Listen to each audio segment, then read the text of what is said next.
رسوله الكريم اما بعد فاعوذ بالله من الشيطان الرجيم بسم الله الرحمن الرحيم ان الله وملائكته يصلون على النبي يا ايها الذين آمنوا صلوا عليه وسلموا تسليما صدق اللہ العظیم۔ توجہ فرمائیں، سورہ احزاب آیت نمبر 56۔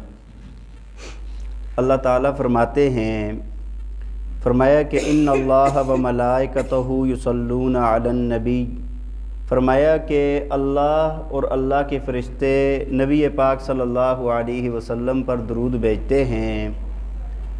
یا ایھا الذین آمنوا صلوا علیہ وسلموا تسلیما، فرمایا کہ اے ایمان والو تم بھی نبی علیہ السلام پر درود بھیجو اور ان پر سلام بھیجو اطاعت اور فرمانبرداری کے ساتھ۔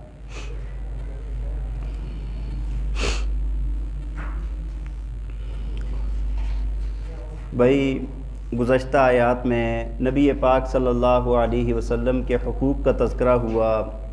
ازواج مطہرات سے اگر بات کرنے کی ضرورت پڑ جائے مسلمانوں کو تو کس طرح کرنی ہے، نبی کے گھر میں داخل ہونا ہے تو کس طرح داخل ہونا ہے، ازواج مطہرات کا کن لوگوں کے ساتھ بات کرنے کی اجازت ہے اور کون سے رشتے ایسے ہیں جن کے ساتھ بات کرنے کی اجازت نہیں ہے اور کون سے بات کرنے کی اجازت ہے۔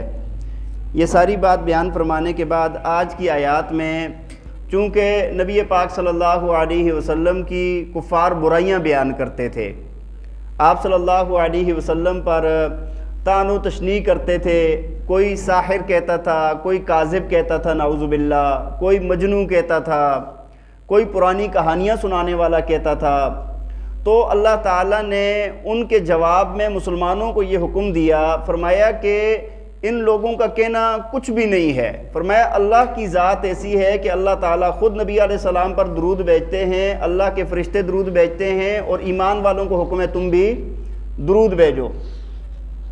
اللہ تعالیٰ نبی علیہ السلام پر درود بھیجتے ہیں، اس کا کیا مطلب ہے؟ جب درود کی نسبت، صلاۃ کی نسبت اللہ کی طرف ہوتی ہے تو اس کا معنی ہوتا ہے رحمت نازل کرنا۔ کیا معنی ہوتا ہے؟ رحمت نازل کرنا۔ اور جب اسی صلاۃ کا جب اس کی نسبت فرشتوں کی طرف ہوتی ہے تو اس کا مطلب یہ ہوتا ہے کہ دعائے رحمت، ان کے لیے نبی علیہ السلام کے لیے دعائے رحمت کرتے ہیں۔ جب ایمان والوں کے طرف، مسلمانوں کی طرف اس کی نسبت ہوتی ہے تو اس کا معنی ہوتا ہے دعا اور استغفار، یا یہی معنی کہ دعائے رحمت، اللہ سے رحمت کی دعا کرنا۔ اب چونکہ اللہ تعالیٰ تو درود و سلام اور رحمتیں تو نازل فرماتے ہی ہیں، ساتھ فرشتوں کا فرمایا کہ وہ بھی رحمت کی دعا فرماتے ہیں نبی علیہ السلام کے لیے، چونکہ فرشتے مستجاب الدعوات ہوتے ہیں، فرشتے جو دعا کرتے ہیں اللہ تعالیٰ اس کو قبول فرماتے ہیں، تو اللہ تعالیٰ نے خصوصیت کے ساتھ فرشتوں کا تذکرہ فرمایا ہے۔ اور ساتھ آگے ایمان والوں کو بھی یہ حکم دیا کہ تم نے درود و سلام بھیجنا ہے نبی علیہ السلام کے لیے، لیکن تسلیمہ، فرمایا کہ خوب اطاعت اور فرمانبرداری اور خوشنودی کے ساتھ، چاہت طلب، عقیدت، محبت کے ساتھ۔ بعض لوگ درود تو پڑھتے ہیں لیکن ان کے اندر چاہت، محبت اور اطاعت نہیں ہوتی، وہ درود پڑھنا بھی ان کو فائدہ نہیں دے گا۔ اور یہ جو درود پڑھا جاتا ہے نا جی، درود، یہ درود پڑھنے کا فائدہ نبی علیہ السلام کی ذات گرامی کو ہوتا ہے یا نہیں ہوتا؟ مفسرین کرام نے لکھا ہے، فرمایا کہ درود پڑھنے کا فائدہ درود پڑھنے والے کو ہوتا ہے۔ درود پڑھنے کا فائدہ کس کو ہوتا ہے؟ جس طرح کہ مسند احمد کی روایت ہے، اللہ کے پاک پیغمبر نے فرمایا کہ جب کوئی بندہ، فرمایا کہ جو بندہ مجھ پر درود پڑھے گا اللہ تعالیٰ اس پر 10 رحمتیں نازل فرمائیں گے، 10 گناہ معاف فرمائیں گے، 10 درجات بلند فرمائیں گے۔ اب یہ دیکھیں، ایک بندہ درود پڑھ رہا ہے، اس کے اپنے گناہ مٹ رہے ہیں، اس کے اپنے درجات بلند ہو رہے ہیں، اس کو خود کی نیکیاں مل رہی ہیں، تو یہ پڑھنے والے کو فائدہ ہوتا ہے۔ اور بعض فرماتے ہیں، بعض مفسرین کرام کہ یہ جو درود پڑھا جاتا ہے اس سے نبی علیہ السلام کے درجات اللہ تعالیٰ اور بلند فرماتے ہیں، اس سے بھی اور درجات بلند ہوتے ہیں۔ جب ہم کہتے ہیں نا یا اللہ نبی علیہ السلام پر رحمتیں نازل فرما، اللہ پہلے ہی رحمتیں نازل فرما رہے، اللہ اور رحمتیں نازل فرماتا ہے۔ لیکن اصل بات میں نے آپ کو عرض کی ہے کہ درود پڑھنے میں عقیدت کا ہونا، محبت کا ہونا بہت ضروری ہے۔ اب بہت سارے لوگ ایسے ہیں کہ جو مطلب مقرر کیا ہوا ہے کہ بھائی فلاں جگہ پر درود پڑھو، فلاں جگہ پر پڑھو، 1 بار 2 بار 4 بار اونچی آواز سے پڑھیں گے، ہاں جی، اور اگر کوئی نہ پڑھے تو اس کو منکر درود کہا جاتا ہے۔ یہی ہوتا ہے نا جی، منکر درود ہے، یہ درود نہیں پڑھتا۔ بھائی ہم نے کیسے لازم قرار دے دیا ہے کہ ایک بندہ اگر اونچی آواز سے نہیں پڑھ رہا تو وہ درود نہیں پڑھتا؟ بات سمجھ آئیے کہ نہیں؟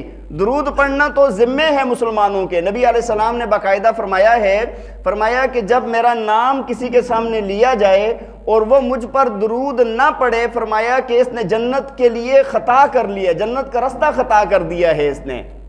اللہ کے پاک پیغمبر نے فرمایا کہ میرا نام لیا جائے اور کوئی بندہ درود نہ پڑھے، فرمایا یہ بندہ بخیل ہے۔ یہ بندہ کیا ہے؟ بخیل ہے۔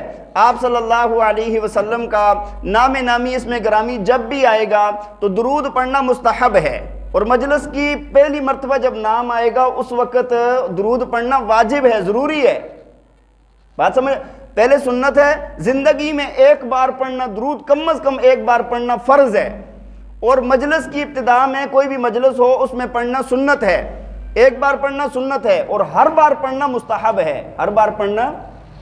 آپ حضرات اگر کبھی مدارس کی کلاس اگر آپ نے دیکھی ہو جہاں پر احادیث کی کتابیں پڑھائی جاتی ہیں، جب پڑھنے والا پڑھتا ہے قال قال رسول اللہ صلی اللہ علیہ وسلم تو پوری کلاس گونج جاتی ہے، سارے صلی اللہ علیہ وسلم کہتے ہیں، چاہے 50 بار نبی علیہ السلام کا نام آئے سارے کے سارے درود پڑھتے ہیں۔ تو جب بھی آپ کے سامنے اللہ کے پاک پیغمبر کا نام آئے تو کیا کرنا ہے؟ درود پڑھنا ہے۔ دیکھیں دعا مانگیں گے، حکم کیا ہے؟ ہاں جی، ایک بندے نے اگر دعا مانگنی ہے، اللہ کی حمد و ثنا کرے، پھر سب سے پہلے درود پڑھے گا، آخر میں بھی درود پڑھے گا، دعا قبول ہوگی۔ دعا کیا ہوگی؟ اسی طرح جب نبی علیہ السلام نے فرمایا ہے مؤذن اذان کہتا ہے تو جس طرح مؤذن کہتا رہتا ہے تم بھی اسی طرح کلمے دہراؤ۔ جب وہ حی علی الصلاۃ اور حی علی الفلاح کہتا ہے تو لا حول ولا قوت الا باللہ پڑھو۔ جب وہ کہتا ہے الصلاۃ خیر من النوم تو فرمایا کہ تم صدقت و بررت پڑھو، یہ کہا کرو تم۔ اور فرمایا کہ جب مؤذن اذان ختم کر لے تو فرمایا کہ پھر تم مجھ پر درود پڑھو اور دعائے وسیلہ پڑھو۔ یہاں پر بھی اکثر لوگ کیا کرتے ہیں، وہ دعائے وسیلہ تو پڑھتے ہیں، یہاں پر درود نہیں پڑھتے۔ صحیح مسلم کی روایت ہے درود پڑھنا اور پھر کیا کرنا؟ دعائے وسیلہ پڑھنا۔ تو یہ اپنے لیے، اور اسی طرح بہت ساری جگہیں ایسی ہیں جہاں پر نبی علیہ السلام نے فرمایا کہ مجھ پر درود پڑھو۔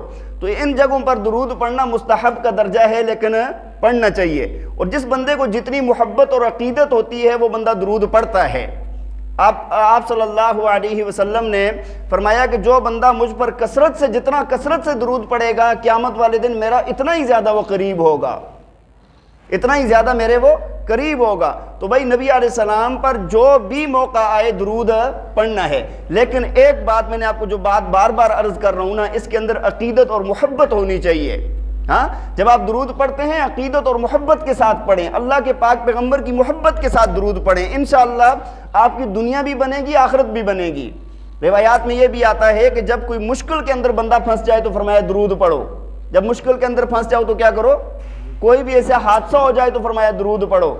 تو درود بار بار پڑھیں، درود بار بار پڑھیں۔ اللہ کے پاک پیغمبر کے ہمارے اوپر بہت زیادہ احسانات ہیں۔